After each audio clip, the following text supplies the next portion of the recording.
go. Hello, hello, hello. This is Corey Thompson from Dice Tower Dish and Above Board TV. And this is the Podfather of Gaming, Stephen Bonagor. You are listening to Board Games Insider, episode 321, and we're recording this on May 30th, 2024. Board Games Insider is proud to be powered by Board Game Geek. Try to make my voice sexier every time I say that. How are you doing? Oh, so sexy. So sexy. How are you, Corey? We're not together. It's been like, only days or that we haven't seen each other, and I miss you already. I know. I miss you and your obscenely large coffee cup. And my well, yeah, So, even at your house, I found the largest coffee cup and made the most I coffee for know. myself. So things are good. As Stevens implying, we were together for what, like a week and a half, almost 2 weeks. So Steven Basically. was staying at the house. We had a fantastic time. We went to restaurants and wineries and played games and had all sorts of guests over. Then we went to KublaCon, Yeah. the largest convention in California, which was absolutely fantastic. Yeah. Um, Met up with so many notable people in the industry, hung out with Tony Topper from The Secret Cabal, Yeah, man. hung out with Matt Leacock, hung out with Johnny Pack. It's too many names. Brianna Woodward, too many to list. And we had such a good time playing games, hanging out with the community. And now the next one on the agenda, Origins, is coming up. That's right. That's Gonna right. head to Columbus, Ohio. Can't wait. Origins is such a fun social get together. So many people go to this one. Um, it's going to be just such a good trip. Uh, Personally, what's going on is we're trying to organize things for the B video. So Above Board is planning on playing the board game Apiary while completely covered in honeybees. So right now I'm herding cats, so to speak, trying to get everybody in one place at the same time, trying to get it all worked out. And uh, all the people have Somebody just near busy schedules. So somebody near and dear to you mentioned that he would do this for you. I would be so creeped out. Ah, I don't think you'd do so great with that, All but right. likely after Origins. Yes. But it's coming up. So I'm actually at back home in Sacramento and trying to just get everything organized and together. It's busy, busy, busy, so to speak. Very, very cool. Very cool. And, as Corey mentioned, we had such a great time over at KublaCon. And one of the things that we did was we recorded a special bonus. We're going to call it a Mm. bonus episode that by the time you hear this, if you either watch or listen to the podcast, you would have seen that we dropped that as well. So, and that bonus episode was live from KublaCon. And, they don't they're a regional convention. They're now the largest, or very close to the largest regional convention at almost 4,000 people. That puts them right there around what Dice Tower West is, which is about 3,500. So we had a small room. There might have been 20 people though crammed into that room. I would say at least 20 because they were in the rafters too. They were kind of along the sidewalls. Standing room only. They were standing in the back. It could have been 20 to 25 people there. So it was really nice. And we recorded that and you can go listen to that. Took live questions, right? That's the big difference, right? We can take live questions from the audience.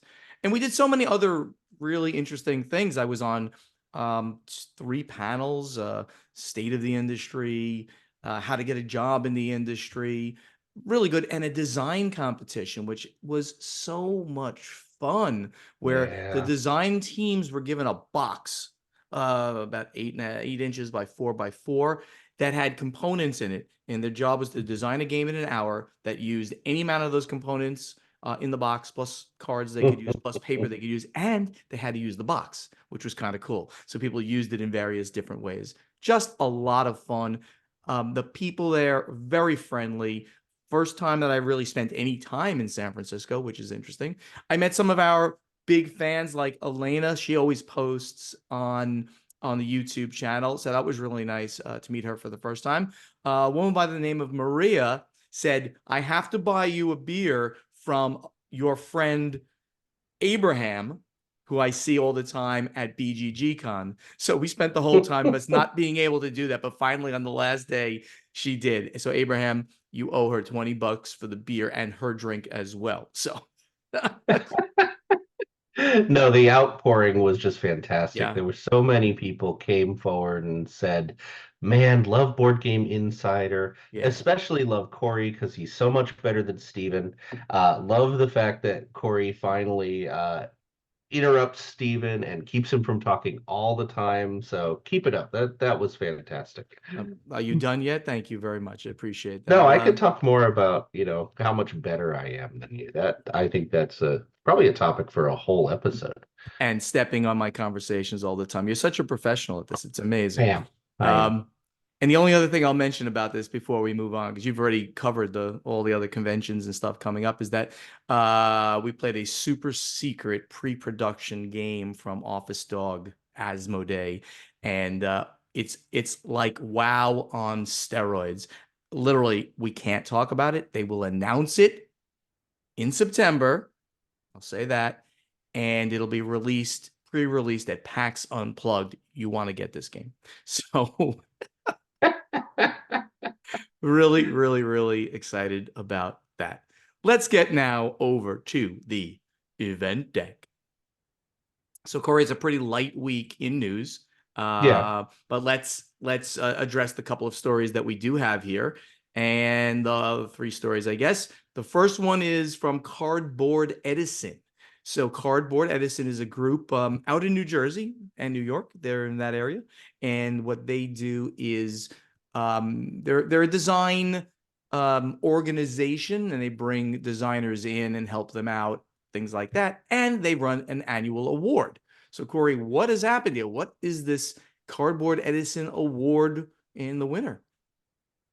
Well, Cardboard Edison started in 2012 as a board game design studio and hub. And what it does is it looks for new people, unpublished people within the industry.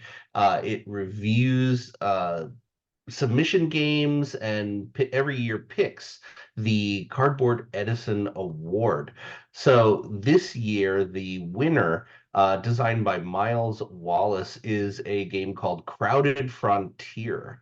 Um, and this is it's been described as some kind of magic trick and with a puzzly nature, and players have to weigh placing workers to get resources while also lining them up with where you want to build houses. So Crowded Frontier, this is from Board Game Wire. Crowded Frontier fought off the competition for more than 330 entries to win this year's award in what is an increasingly crowded field, with the number of entries up more than 35% compared to last year. Yeah, that's The winner was actually a runner-up last year with a game called Swords Over Scotland.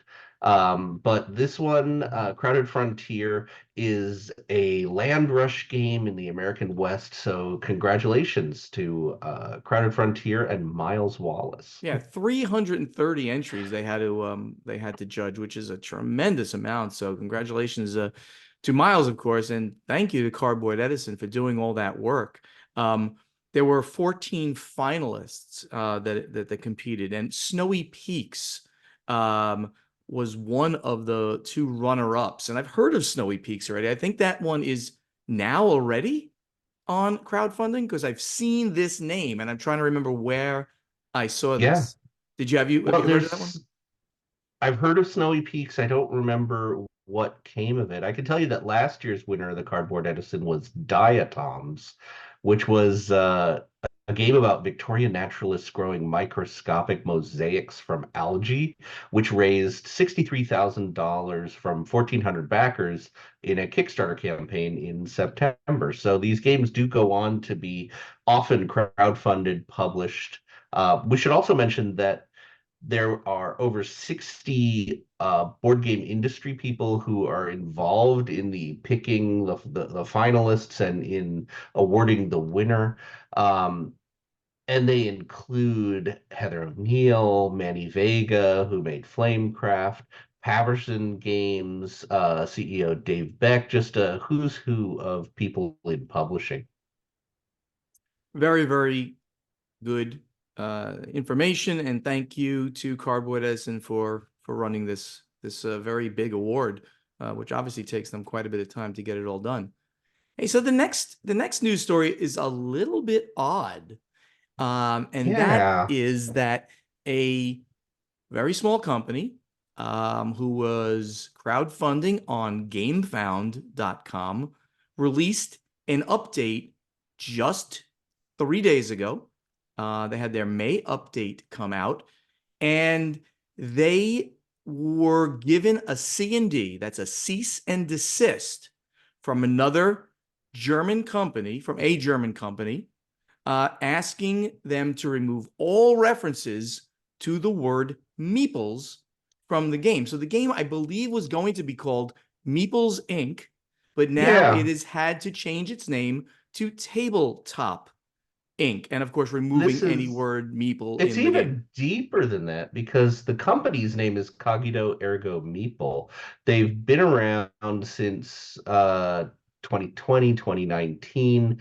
I actually dealt with them quite a bit when I was doing news for Dice Tower. They were very outgoing, very friendly, would often email me and tell me about their newer titles.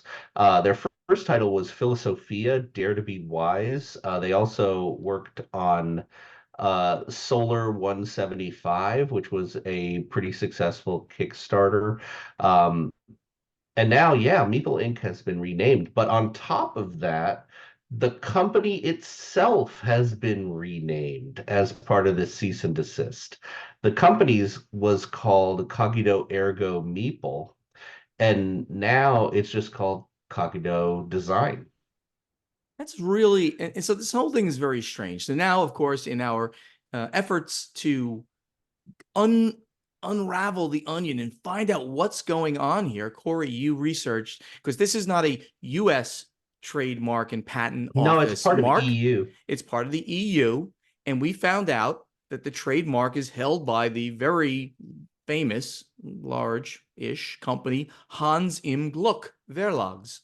Very interesting that they hold a trademark that was first applied for in 2017, not that long ago. It was granted in 2019, certainly not that long ago, and is in effect until 2027. So I'm going to say that this is disappointing on many levels to me. Hans im Gluck is a very respected company that they would take a word that is obviously in the vernacular of gamers. It's part of what we Well, talk about all the time.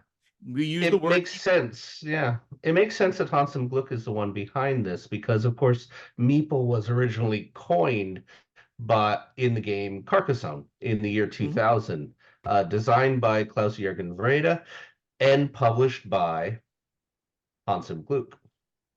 Right. But it's like, So, but I'm just blown away by the fact that that would be approximately 20 years later before they even applied yeah. for a trademark on this word that I don't even remember if they used that word in the game or Oh, they did. They did. okay, they used the word in the game. Fine. A lot of people use words in the game. Carcassonne was the first game to use the word. It was coined by the designer. And yeah.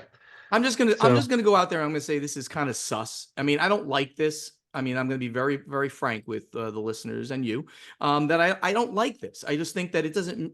It's disingenuous to wait 20 years to then try to establish a mark on something that we all use in the common vernacular of gaming, the meeple, and we use it for everything that's a worker, right? In a game, everything we place is a meeple. Then we call them seeples, or they call them cat eeples if they're cats, whatever. So I'm a little disappointed in this. And now they go after a small company who is trying to do this game. So I'm not happy. We're going to do a little more research. Who knows? Maybe we'll reach out to Hans im Gluck. I don't have any direct contacts there, but I was not happy when I read this that it was Hansum Gluck that tried to do this. There's my little bit of editorializing. How's that? We'll call it that. Corey's remaining silent. He wants to be Switzerland here and remain silent. All right, let's move on to the Allplay and Druid City partnership. What's going on here? So it's a professional partnership where Allplay is going to be selling and distributing games from Druid City Games. So this is off of Facebook. So it's just a straightforward. Druid City said on their Facebook page, quote, "We have a new fulfillment and web store partner. Allplay is an industry leader in board game tables, board games, and e-commerce. Our partnership opens up a great partnership that will allow us to offer better shipping prices and assurance in fulfillment of crowdfunding campaigns that the job gets done well." So the biggest one is, of course, Wonderland's War is now being sold through Allplay, but this also includes Title Blades and the follow-up games to Title Blades like Banner Festival and the upcoming Title Blades 2, which is currently in fulfillment after a very successful Kickstarter a few years ago. Excellent. Glad that they've got a partnership going on there. Allplay has been killing it lately. They've been doing a great job with Oh, absolutely. the games they're bringing out, making partnerships, transforming themselves essentially from a board game table company and rebranding to Allplay. So both doing some tables, but also now mostly bringing out games, which is kind of cool.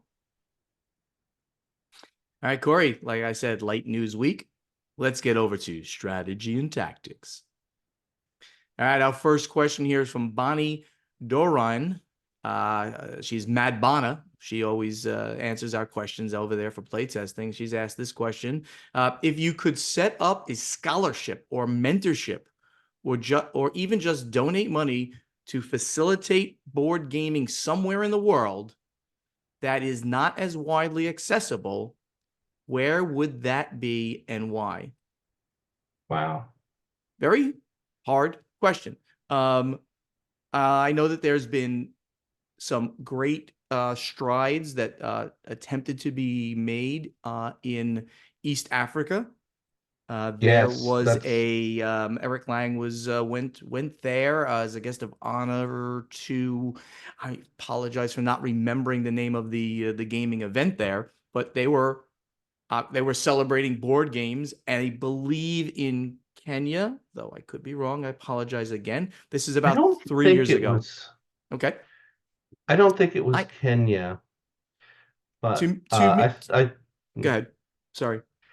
no. I'm actually looking right now.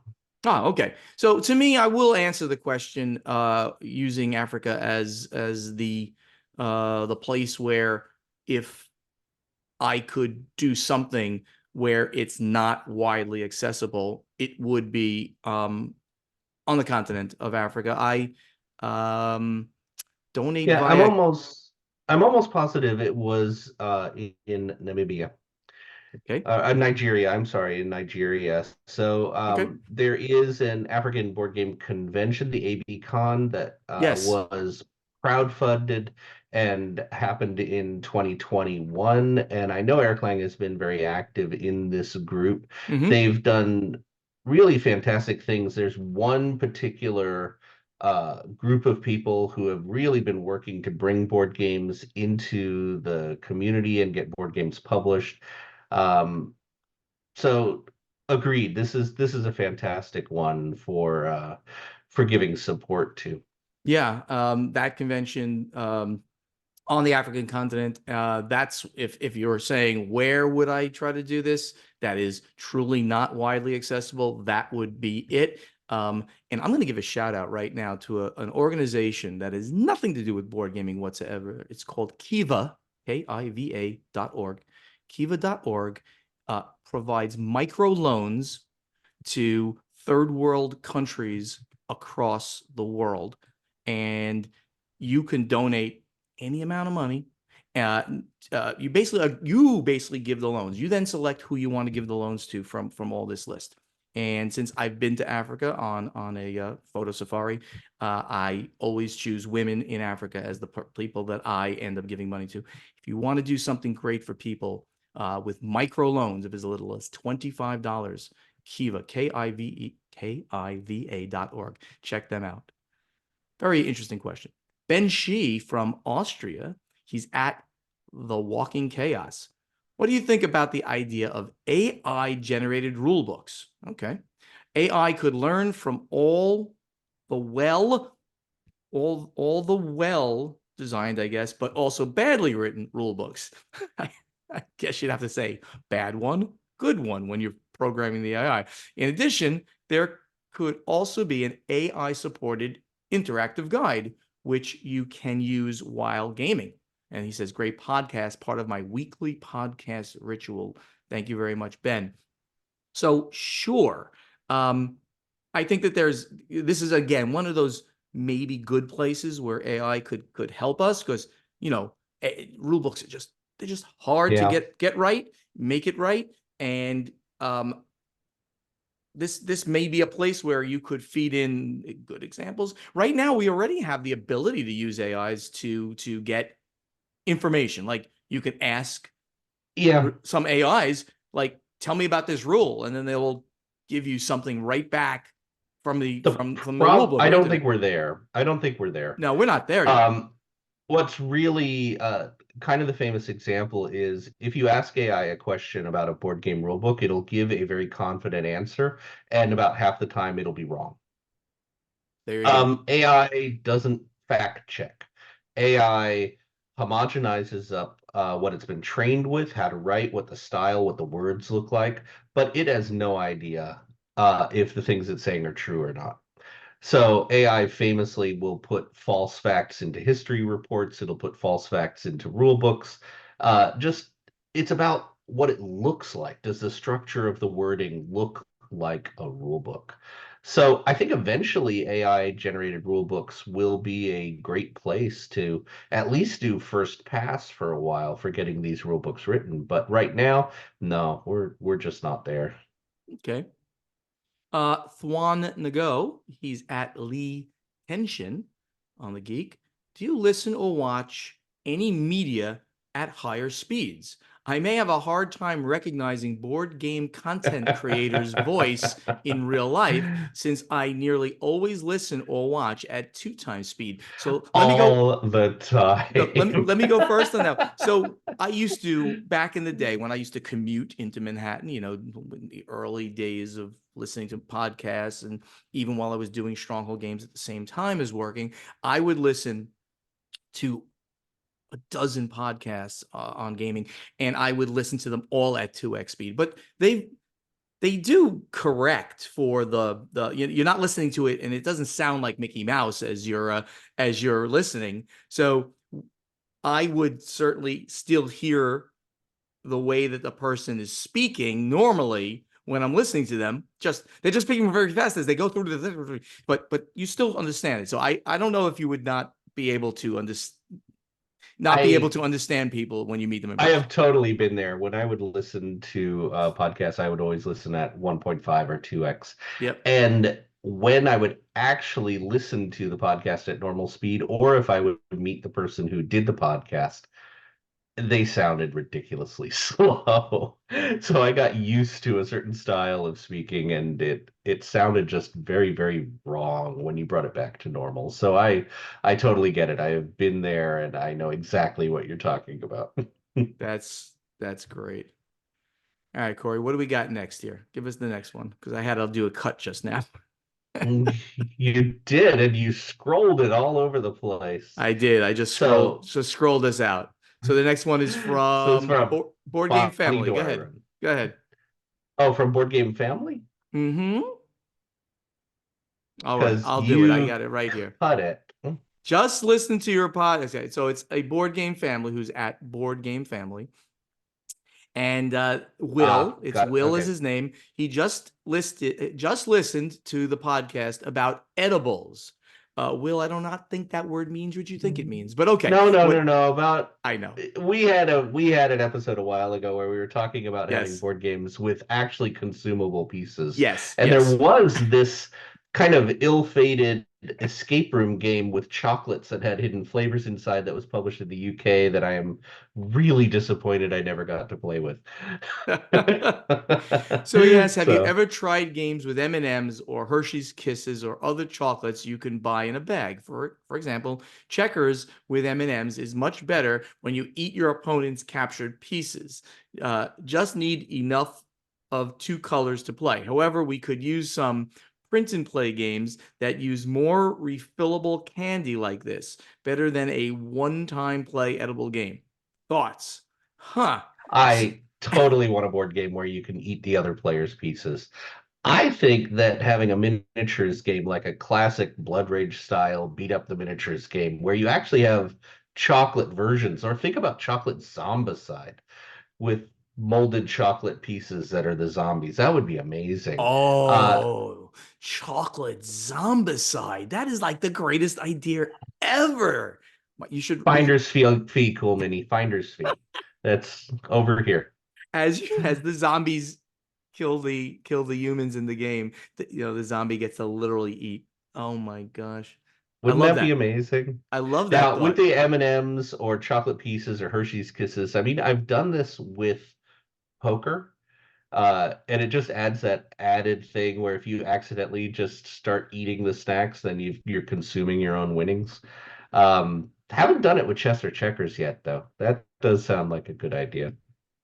You'd have to for chess, you'd have to mold all those pieces or a Well, you could minis just game. use a bunch of different chocolates. That would be a little hard to play, but sure, I guess you could. Checkers would be easy. They're they all look the same. All right. True. Mad Halfling from the UK. He's at Mad Dash Halfling. Which mechanism that you really like would you say is also very underused and you don't get to play games that contain it enough? Oh. We need some commas and things in that sentence, but yes, okay. So underutilized. We've actually talked about this. Underutilized Yeah. mechanisms that we just like a lot and we need to play more of. Corey, anything come to mind? Uh, so my favorite traditional board game mechanism that I think is underutilized is the time track. The idea that everybody is in a line, whoever is last in line is the next player to go, and you can move forward as much as you want to pick the space that you want to activate. However, if you go too far ahead, it's going to be a long time before you get your turn again. So Glenmore to Tokaido, Namiji, which was the follow-up to Tokaido, they all follow that time track mechanism. Dragon Well, and Flagon, Australia is another one, Australia. which not only has the players on that time track, it also has Cthulhu, the old ones on the time track. So the game system, because it's a Yeah, semi co-op game, so you have to beat the other players, but the old ones, Cthulhu and friends, as I say, can beat you in the game as well. So you kind of have to absolutely. work that. So I think that was the same answer you gave last time, because we've Now, had the same this. answer I gave last time was in card games, having the mechanism where you're not allowed to change the order of your cards. Oh, maybe Like that's Bonanza, Scout. I love that mechanism. Absolutely love it. Luxor used it. There right. was a bunch of them. But that's just criminally underutilized, which is the exact wording I used last time, too. Criminally underutilized. And the one that I probably said last time is uh, everything hidden is like my favorite mechanics: hidden movement, hidden traitor, hidden everything. But hidden movement, like the Fury of Dracula style games and Letters of Whitechapel, which is now probably my Yeah. favorite of the genre now because it's shorter and Fury of Dracula, which could really go on for a while. I love that. I love that idea. I love that concept. Oh, So yeah. that's got to be up there for me. And with hidden, I mean, I know you love this. I'm going to throw in there hidden character, where you know which character on the board is you, but nobody else does. And that would be Station Fall, Assassin Con. There's a couple Uh, games that use it, but not many. Mr. Jack would be in that genre where, everyone knows who's right. We know it's two-player. I'm the good guy. You're the bad guy. So, but I have to try to find who I have to find Jack the Ripper, and you know who it is, but there's 8 suspects there. So all of those games, represented very well. Matt Halfling then says, which single aspect / complexity of the end-to-end process of board game production do you wish gamers understood and appreciated the most? So what single aspect would, if we could convey this knowledge to board Hmm. gamers, would we want them to just understand or appreciate the most, and which is the That's a really hardest? good question It's a because hard one. yeah, there's a lot of parts to making a board game that I think the general public just doesn't know. And I'm going to do just a real quick shout out, a little self-serving shout out. I did a couple episodes for Dice Tower Now podcast where I talked about unsung uh, jobs within the games industry, where I did 3 episodes talking about what do developers do, 2 episodes talking about what do graphic designers do, and even one talking about rulebook editors, and interviewed people who had these jobs. But I'm actually going to go, and this was on Dice Tower Dish a couple years ago. It's not too hard to find. There's links on dicetowerdish.com. But I'm going to say that I wish gamers understood just the timing of a game from start to finish because it's really, really long. Um, Most of the time, designers will have worked on a game for a couple years before anyone hears about it. Then, when the game is actually successfully pitched to a publisher, it can be another 2, 3, 4 years before that game ends up in the public knowledge, before people know that it's coming, and certainly before it's published. It could be there's been examples of 5 to 10 years of development work and working on a game before it ever shows up. That's a very important point. The how long the upfront portion of the The whole cycle process, takes, yeah. right? Um, Mine is, I guess, the importance maybe of the graphic designer, and it's one of the most, not only one of the most important parts of the process, the graphic design, but also one of the most in-demand skill sets in the industry. If you're a graphic designer and you're working someplace else, whatever, in computers, or for another public type of publishing, you could easily get a job in this industry if you've got skills. You'll probably make a lot less money here, but you can get a job, and it's just very in demand to be able to lay out a game correctly, to create the iconography of the game, to understand how tracks should look, how the map should look, how every piece of that should look, because it's it supersedes the importance of the artwork in the game, how the game functionally sits together in the board, in the box, in the rule book, in all of that. So, interesting question, Matt Halfling.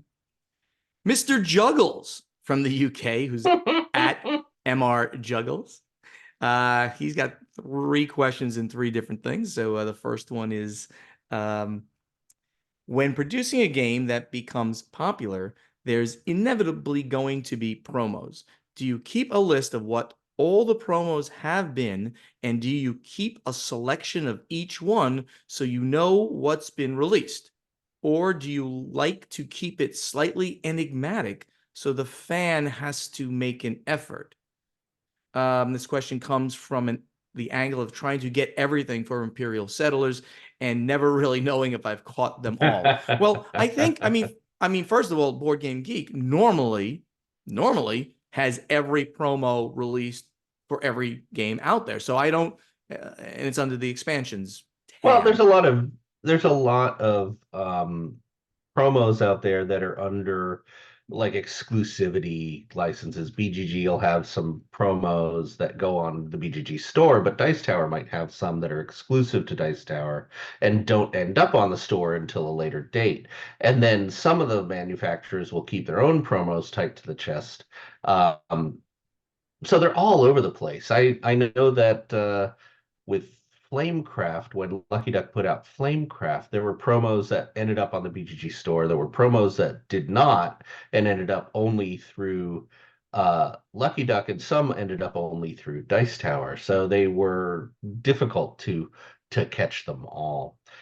The other thing to remember is that when a publisher, it's really expensive and is never done to just print a promo.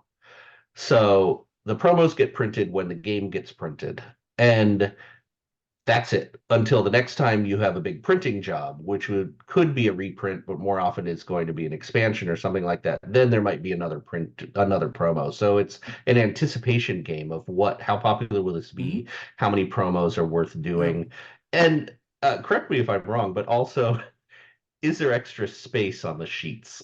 Seems to be one of the big ones for making a promo. It's actually true. Yeah, yeah. We would often have the printer add cards at the end of the print sheet and make sure that they don't go into the box, but they go into another area.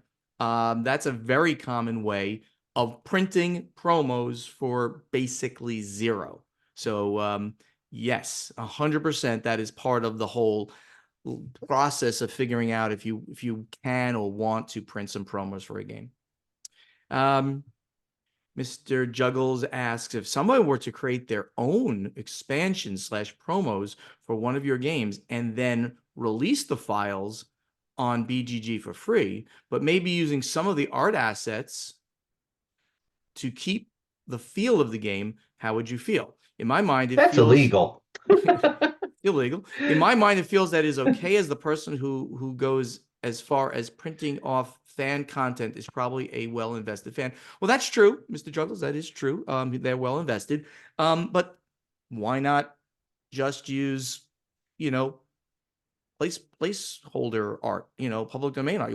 Why would you need to steal the artwork from a game And to make that your is the promos? really tricky bit is Yeah. art is copyrightable, is copyrighted. It is Mhm. not legal to use the art. And you get into the whole argument of, well, I'm just using it personally.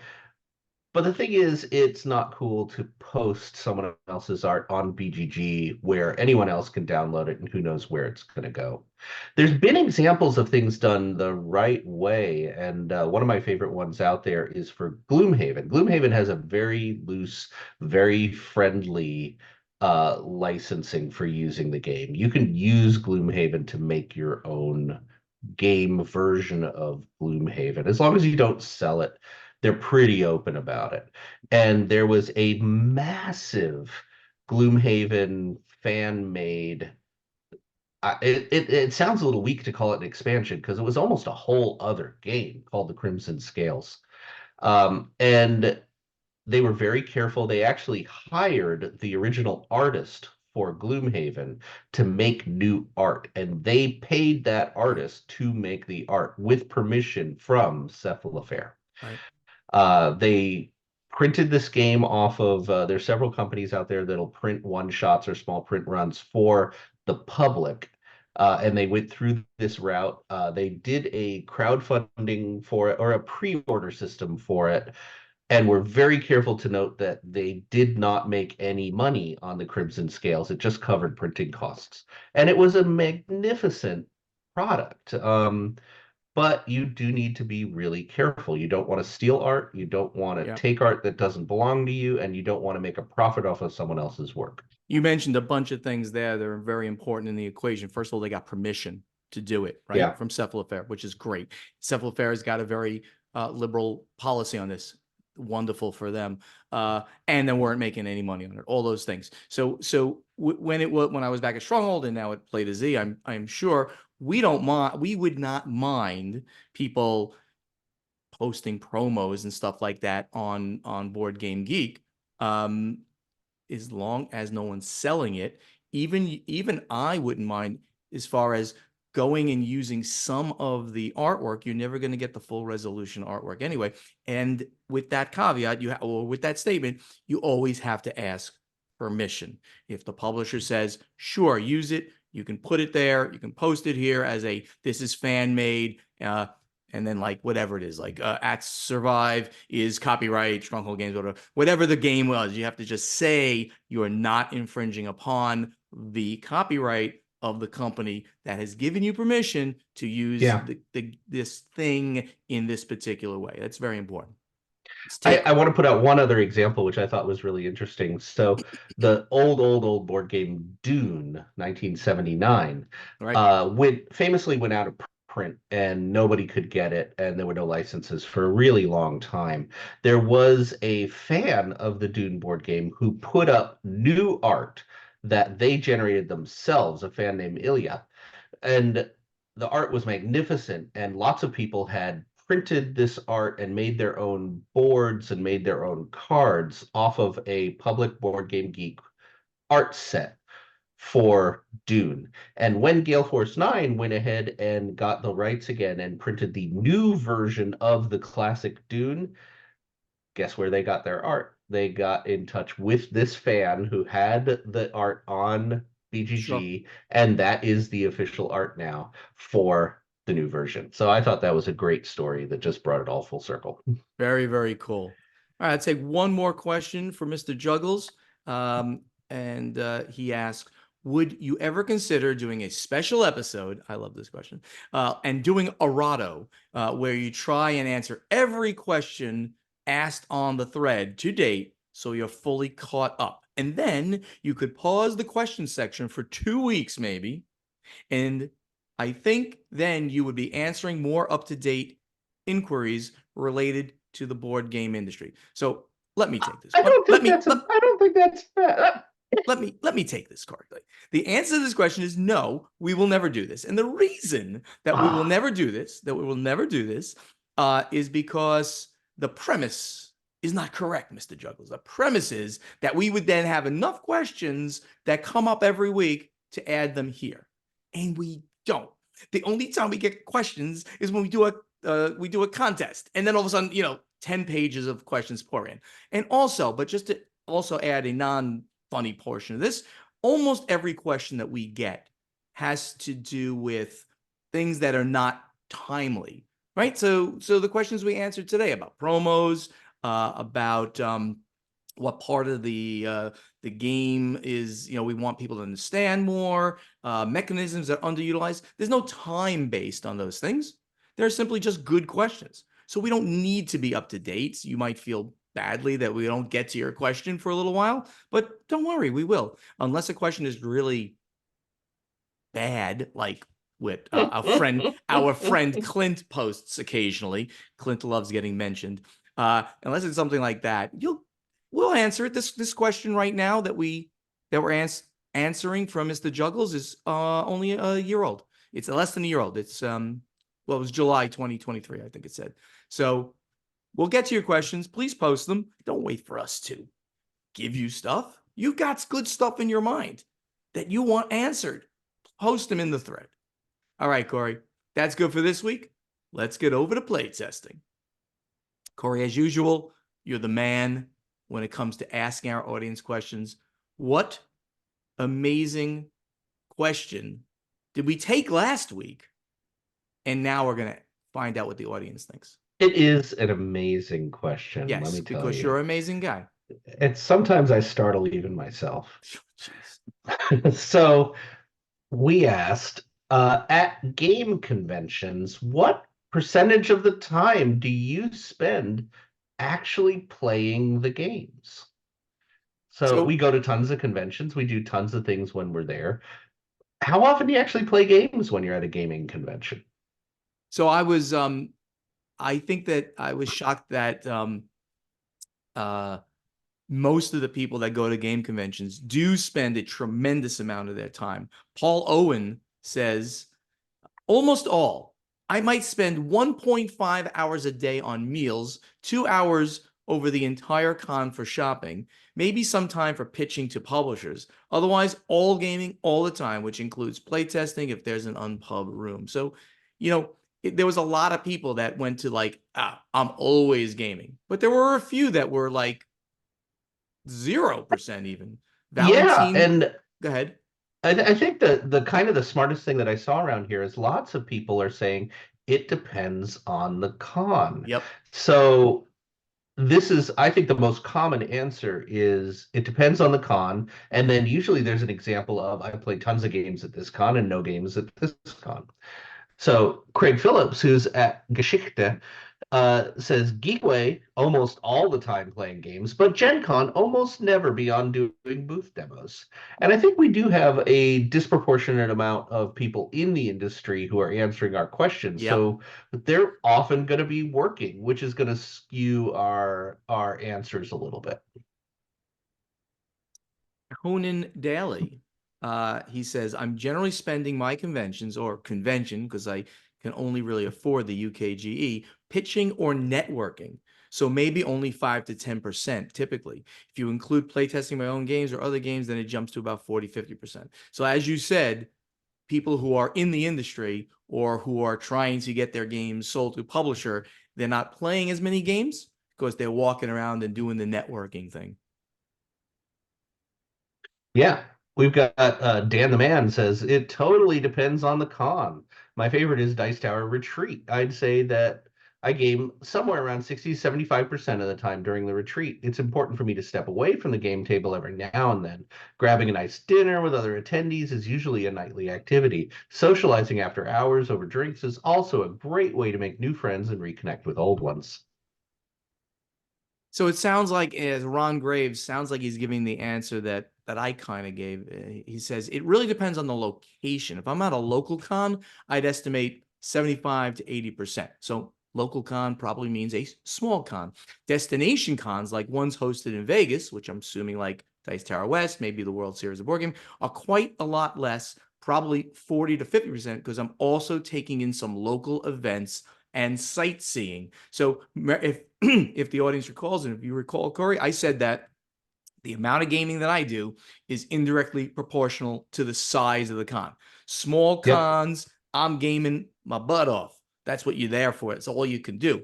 Larger cons, I'm there to see friends, the people who are at the booths because I have to go there working and I got to go see them, going out for great dinners because I'm in a great city.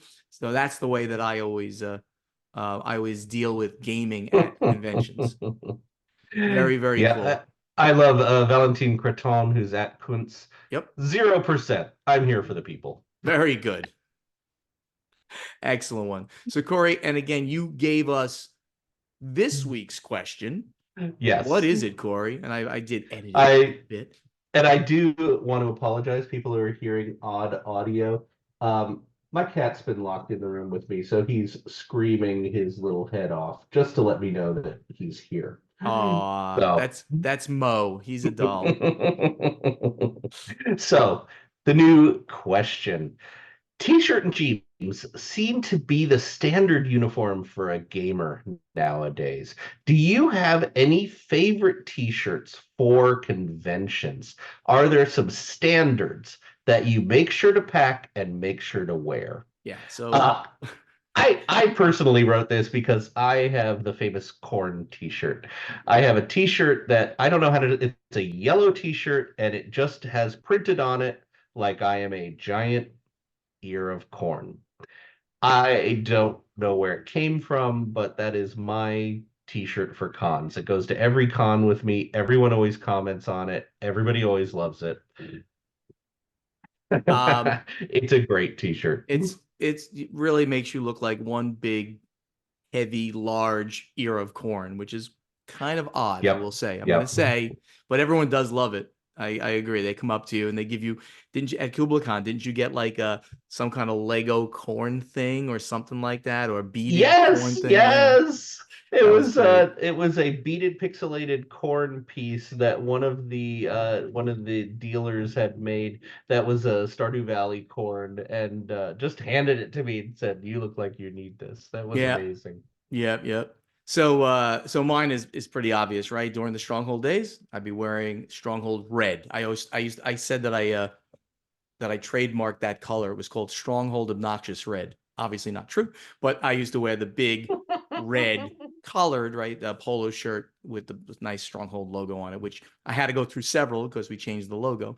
Um, but now, of course, I wear these T-shirts, the Podfather of Gaming, in multiple colors. This one is gray with the white. It looks like a soccer shirt. I have a few of these, and I have like 12 different T-shirts for long conventions that are like this.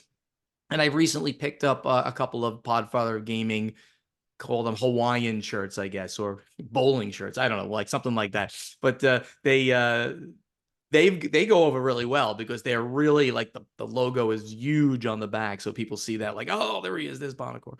So that's my standard con wear. And if I didn't have these to wear, it would probably be game related t-shirts because people occasionally give them to me if I don't buy them myself.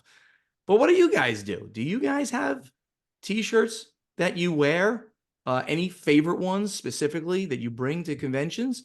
I have just added this question into our guild, so please go there and look for playtesting number 321 and answer this question to you. And now we have to get to the final scoring. Thank you so much for listening, and help us spread the word about this podcast by telling your friends to download Board Games Insider wherever they like to get their podcasts, or watch Board Games Insider on the Podfather of Gaming YouTube channel. Do you want to be part of this podcast? You can. Just ask us questions for our strategy and tactics segment by posting them in the correct thread in our Guild on Board Game Geek, and also answer our question to you from our playtesting segment by going to our Guild on Board Game Geek and looking for the thread with this episode's question. Check out the websites, which are portalgamesus.com, podfathergaming.com, dicetowerdish.com, play2zgames.com. We are all over social media, so interact with us, like our pages on Facebook, which are /BoardGamesInsider, /PortalGamesUS, /PodfatherGaming, and /Play2ZGames. Speak directly to Ignacy, Corey, and Steven on X or Twitter, whatever you call it these days, and Instagram at PortalGamesUS, at PodfatherGaming, at DicetowerDish, and the YouTube channels are Portal Game Studios, the Podfather of Gaming, and Above Board TV. And Ignacy is dancing on TikTok at Portal Games US. We would really love to see you at an upcoming convention in 2024. So if you're going to be at Origins, both Corey and I will be there. Ignacy sadly won't be there. By the way, he has promised to be with us for the next episode. So the return of Ignacy again, wait for it for next time. He said the next two.